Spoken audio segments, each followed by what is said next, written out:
Apa gunanya kita punya gedung madrasah yang megah? Apa gunanya kita mempunyai guru dengan titel yang mentereng, tetapi kalau lulusannya tidak mencerminkan lulusan mutu, lulusan madrasah yang diharapkan. Nah, ada 4 komponen yang saling kait-mengkait. Bagaimana agar mutu lulusan itu bisa bermutu? Satu, mutu lulusan dari madrasah maupun sekolah itu akan bermutu apabila ditunjang oleh proses pembelajaran guru yang bermutu. Mutu siswa itu tidak akan bermutu bila pembelajaran guru tidak bermutu.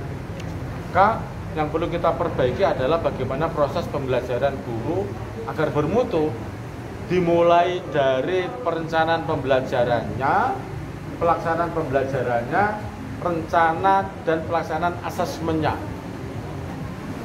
Perencanaan pembelajaran tidak mesti berupa RPP yang tebal, yang banyak, yang seringkali itu kita hanya memiliki, gitu ya, belum membuat.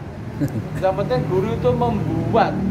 Kalau memiliki, bisa jadi guru itu tidak membaca, bahkan tidak mudeng dengan apa yang dimilikinya.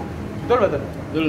Nah, kalau memiliki itu bisa jadi copy paste dari mana macam-macam. Tapi kalau membuat itu sudah direncanakan guru, nanti saya akan melakukan apa. Ini yang penting. Karena yang penting di situ. Nah,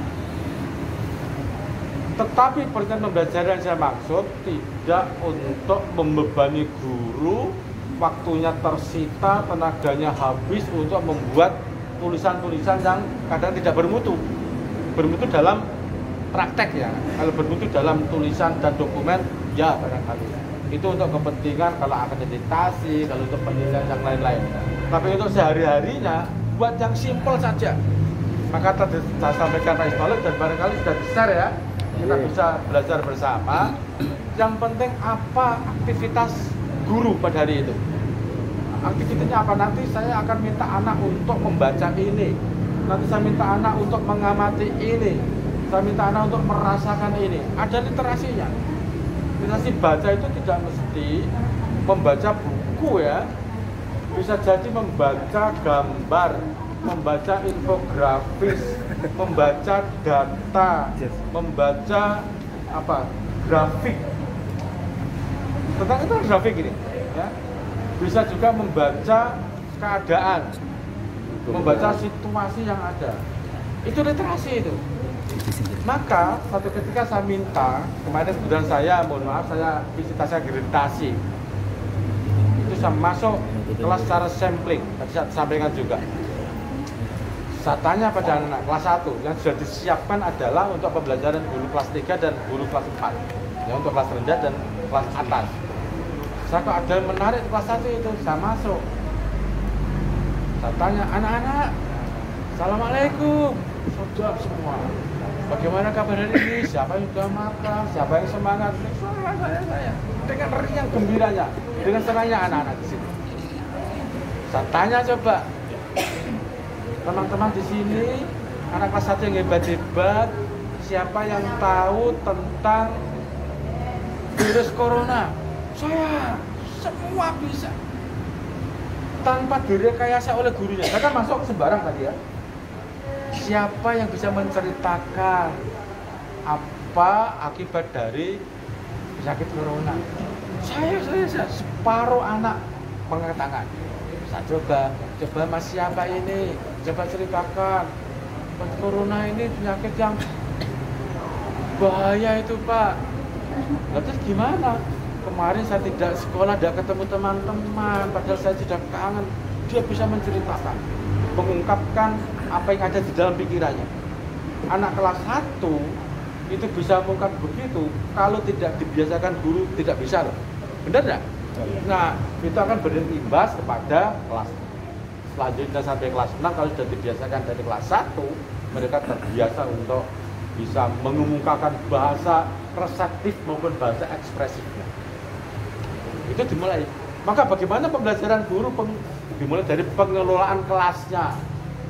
Jangan dibiasakan sekali tempo bolehlah menghadap ke sana semua, menghadap guru semua.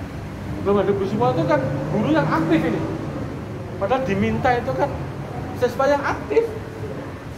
Buatlah 4 meja jadikan 1, anak duduk berjalan berhadapan, ada rame-ramenya, ada apanya, itu penting. Itu dituangkan di dalam perencanaan pembelajaran. Pertama, guru minta anak untuk melihat gambar yang sudah disiapkan guru sesuai tema. Gambarnya apa? Jadi guru pengajar orang ngomong tak. Bisa di print ya, misalnya tema tentang ini kelas 6, misalnya tentang energi. Browsing aja, klik energi terbarukan di Indonesia, klik. Atau tentang tanaman, kalau kelas 4 ini kan terkait dengan tanaman ya, tumbuhan yang ada berduri atau apa, klik aja di situ. Kemudian klik image, gambar, cari yang sekiranya cocok dengan tema hari itu, di print 1 lembar atau 2 lembar. Itu kan murah kan, 1.000 paling print berwarna Kak. Toko di sekolah ada printer berwarna, print. Jadi guru masuk kelas itu dengan perwira. Anak-anak, bu guru atau tak guru nanti akan memberikan pembelajaran begini, kita sama-sama belajar tentang ini. Ini bu guru terakhir sudah membawa ini, coba dilihat ini, menarik enggak? Kelihatan dari belakang. Tanya, jangan-jangan kelihatan tapi tidak terbaca, ya kan?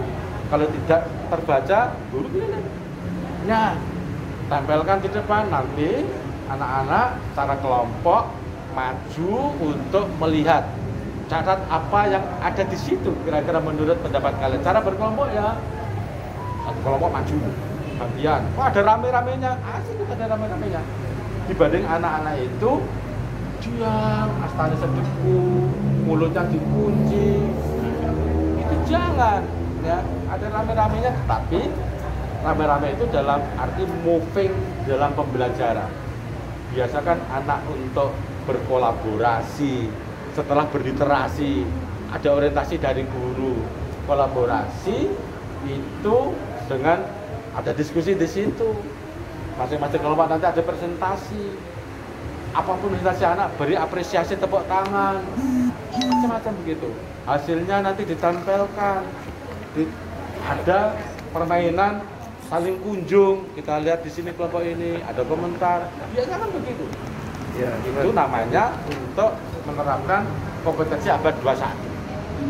Nah, setelah itu pelaksanaan pembelajaran ada asesmennya atau penilaian, baik penilaian proses maupun penilaian hasil. Di guru punya catatan siapa tadi yang aktif di dalam diskusi, siapa yang belum, siapa yang mengungkapkan pendapat, sampaikan di situ untuk refleksi. Anak-anak, tadi pembelajaran kita gimana ya, menyenangkan enggak ya? Oh menyenangkan, apa yang baru? Tadi saya begini-begini. Catat di situ. Anak-anak kira-kira besok pagi apa yang perlu kita perbaiki ya?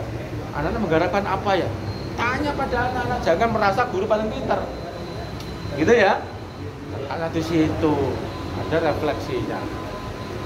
Ada refleksinya dari di situ. Nah, kalau mutu siswa dipengaruhi oleh mutu pembelajaran guru, maka proses pembelajaran dulu dipengaruhi oleh mutu gurunya. Bagaimana untuk menggerus agar guru itu diasah menjadi bermutu. Nah, saya sampaikan Pak Istolik, biasakan kepala madrasah melakukan supervisi.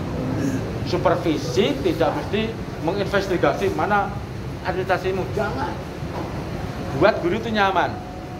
Teman-teman guru, apa ya kira-kira besok ya yang akan kita lakukan? Boleh nggak ya kepala melihat apa rencananya? Oh ini hanya begini.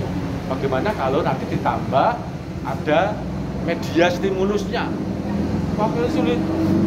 Maka fasilitasi. Ya, minta pada operator, tolong golek iki, print ke, kasih Pak. Caranya begitu. Jadi jangan membebani guru. Ada begitu. Syukur kalau guru itu juga aktif, kreatif, bisa cari sendiri, itu bagus. Tapi kan tidak semua guru demikian. Jangan disamakan persepsi kita guru pinter kabeh guru enggak. Ya, yang belum aktif ya kita fasilitasi.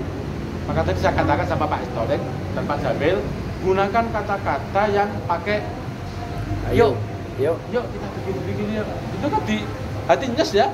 Ya kita gini apa yang perlu kita gitu ya kira-kira ya itu enak. Jangan tidak sekedar menyalahkan mosok gawe begini ini kan sudah kami sampaikan kemarin Pak Mal juga sudah begini jangan sekali-sekali menyalahkan guru ya. Barangkali guru punya problem masing-masing, bisa problem ekonomi, problem keluarga, problem IT, problem kompetensi, kita fasilitasi. Nah, mutu lulusan siswa itu diduga akan menjadi bagus kalau proses belajarannya bagus, gitu ya. Proses pembelajaran bagus kalau mutu gurunya juga bagus. Lah mutu guru itu bagus karena sering diskusi. Itu ketika ada manajemen sekolah yang bagus. Kepala sekolah sering tanya, sering ngarohke, ya meskipun kata-katanya supervisi, tapi menurut saya kata teman sendiri ngarohke. Dia dicatat apa yang perlu diperbaiki. Kalau sudah gitu selesai. Assalamualaikum warahmatullahi wabarakatuh. Waalaikumsalam. Benar selesai.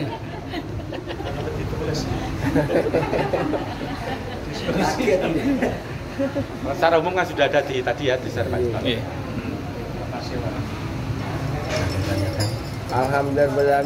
Ada yang perlu ditanya?